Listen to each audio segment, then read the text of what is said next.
Good afternoon. Welcome to the press conference for Daniil Medvedev. Please raise your hand and state your name and organisation when asking your question. Daniil, great match out there today, but you're just on the wrong side. Just give us your thoughts on the match. Tough match. I mean, Carlos plays well. I feel like the plan I came up with was working not so bad. Like the match was much closer than last year. But he's tough to play. I felt like I was serving good, definitely not worse than the other matches. Only 5 aces. He seemed to like touch almost every ball on the court, like running well. So I made some good points. I could have finished some maybe at the net, but didn't manage to do it. But yeah, in my opinion, he played much better than all the opponents I faced here before, and hence I lost. Not much more to add.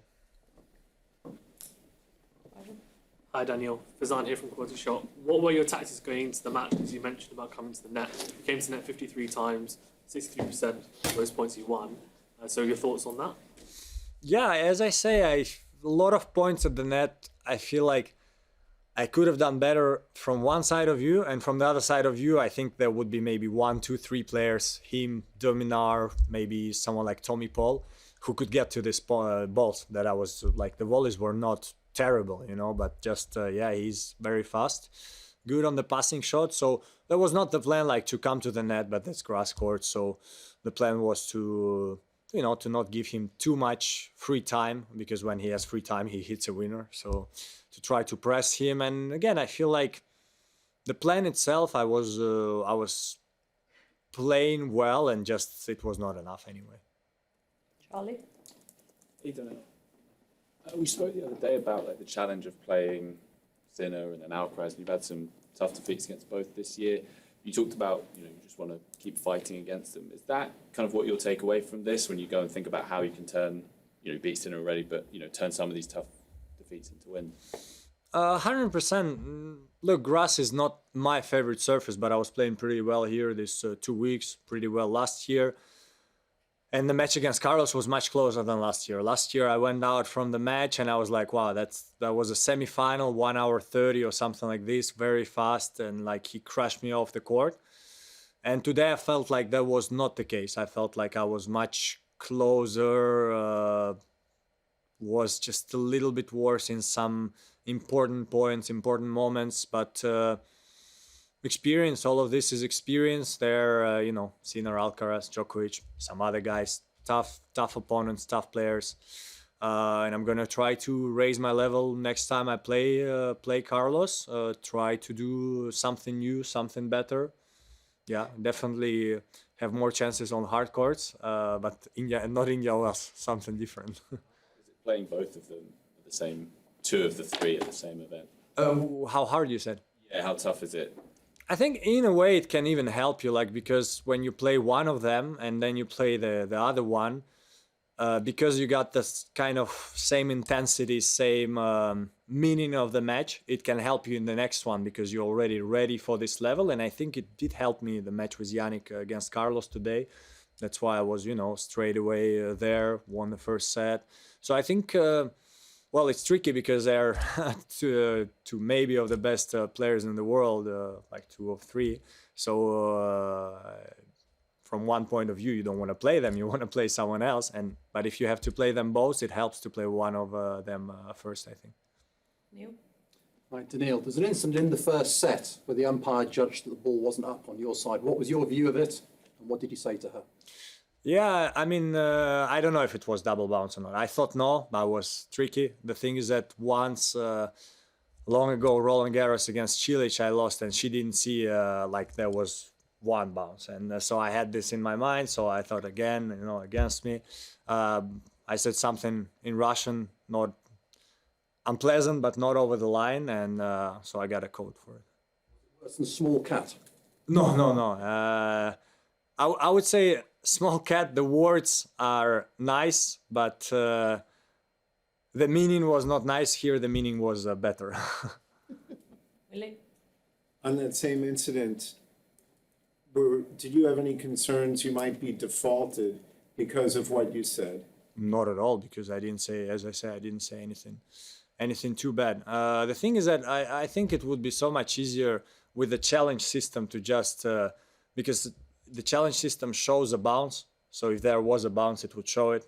And then if we use it, we would never have this situation. So I don't know why don't we use the challenge system for a double bounce, the whole guy or whatever. Daniil, I'd like to know how it is to be back on clay now at this period of the season. Tough. And it was part of the question, are you at peace with clay now? It's gonna be a new experience because I'm someone I always said I don't like to change surfaces. Like even coming back to hard courts is not easy for me. I need time to adapt. And here I'm gonna play straight away, Olympics on clay. I don't know how it's gonna be. It's not gonna be easy. I'm not gonna have much preparation because I managed to do a good tournament here. I have no idea how I'm gonna handle it. If I'm gonna be in peace, angry, or something like this. But look, it's one tournament. I have my goals in my mind. Doubles, mixed doubles is one of them. One of the big goals because, honestly speaking, I don't think I'm the favorite to win in singles or even to get a medal. But I'm gonna try. I'm gonna go there, enjoy it, and try my best on clay and then on hard courts after. Hi Daniil. Carlos seems to be developing a bit of a reputation for his 5-set record. He's got 12 wins and one defeat. Wow. Well, that kind of answers my question a little bit because I just I didn't know. wondered when you go 2-1 down against Carlos, like is that in your mind? Do you think that's is that a thing in the locker room? Carlos's record over 5. Well, I didn't know it, so it was. I was not thinking about it when it was 2-1. I was just trying to fight for the 4th set and make it into 5 sets, because I think in long story the statistics are always important because it means that he had 13 matches out of 5 sets and he won 12, and the same time when you play him and you're in 2 sets to love down. It could be you that's going to make it 12-2, or if he's 18-1, 18-2, or whatever, something like this. So I don't think, I would not think it's something like a reputation, but the reality is that he was also very strong physically. So even today when there were a couple of tough points and maybe I could have lost my breath a little bit and maybe dropped my level, it always drops like by 2%, when you play a tough opponent. And usually against other opponents, maybe their level drops by 5%. Carlos doesn't drop his level. So that's why he's also very good player. Daniil, you mentioned at the start that it seems like he touches almost every ball. Over the course of a match, like when you see that, even when you're hitting a great shot, he'll be there. Does that kind of leave a mark at all on you? Does that affect what you're doing on the court? A lot. It makes you miss easy shots at the end and that's what I do many times. Not as fast as Carlos, but I try my best. The more the more your opponent hits a great shot, or I hit a great shot against Carlos, and then suddenly you receive a passing shot. The next one, you're going to try to hit it better. You're going to doubt, am I going to go to the net or not? And I remember there was particularly one I hit like a good smash, and he still made it, and I had a very easy volley, but I overplayed it just a little bit. And because you're always questioning what's the best shot. Do I go almost for the line or not? It's not easy to play such players. And again, that's why we also see so many highlights of him because, that's what he does. This is somewhat related, but with Carlos, is he harder to change tactics against during the course of a match than maybe other opponents are?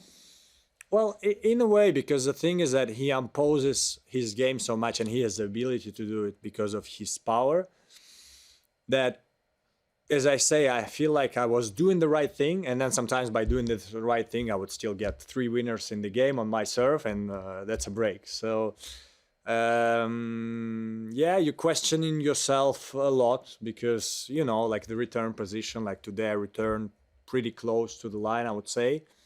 And I broke him 3 times, but there were 2 sets where I didn't and no break points. And so I was questioning myself during the match, do I go a little bit further back? I don't think it will work against him. And at the same time, from the close was also not working. So you're questioning yourself, and that's part of the challenge. And that's when you manage to beat him. It makes it even more beautiful. Good tournament. Obviously, Carlos is a great talent. You're one of the few people who've played him, and the big three. Tough question, but if you could step back and briefly compare Carlos at this young stage to those three icons. Well, yeah, the thing is that I played big three when they were, let's call it old or over 30, so a bit different. They're all different, you know, all different in their own way, in their game. I feel like you can't even take something from one and compare to another, because so Roger plays on the line, you know, hits his beautiful technique shots, goes to the net. Novak plays also on the line, but completely different, you know, amazing defense, amazing like you know, like a pinball player where the ball comes so back fast at you. Rafa completely different. He can stay 10 meters behind, but he's gonna run to every ball and banana shot, lefty. And Carlos is, I don't think he has anything, you know, from them. It's different game style. He can be, I think where Carlos is different from many players, we all have a little bit our preferences. Someone prefers defense, someone prefers counterattack, someone prefers to be super aggressive.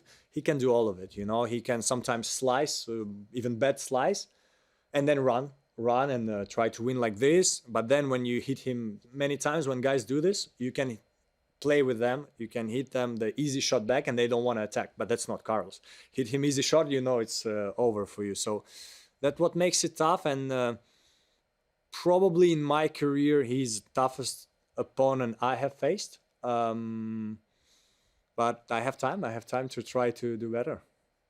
Matt? Hey, Daniil, you had back here. Yeah. Yeah. You mentioned before about how you don't like changing services. What is the hardest change for you? Is it the clay to grass or the hard to clay? What do you find is hardest? Clay to grass is very tough for me because it's so different, and usually the first tournament I play on grass, I cannot hit a forehand. It's so fast, it's sliding through the court, where on clay it's bouncing high. It's completely different. And for me, the change of surfaces is just like the eye adaptation, meaning, you know, I play here Wimbledon, even today against Carlos, like my body, my eye, my brain is connected to what happens on the court. Whereas when I change surfaces for a week or two, I cannot connect. So, and that's where the mistakes come from. That's where the frustration comes from. And so, as I say, it's going to be interesting for me to see how I adapt from grass to clay, because it's probably the only time I'm going to do it in my life. I only done it once, but I was 18 years old, so it was different. And yeah, so for me, it's not easy, but I'm someone who fights. I'm going to try to practice well and go for it.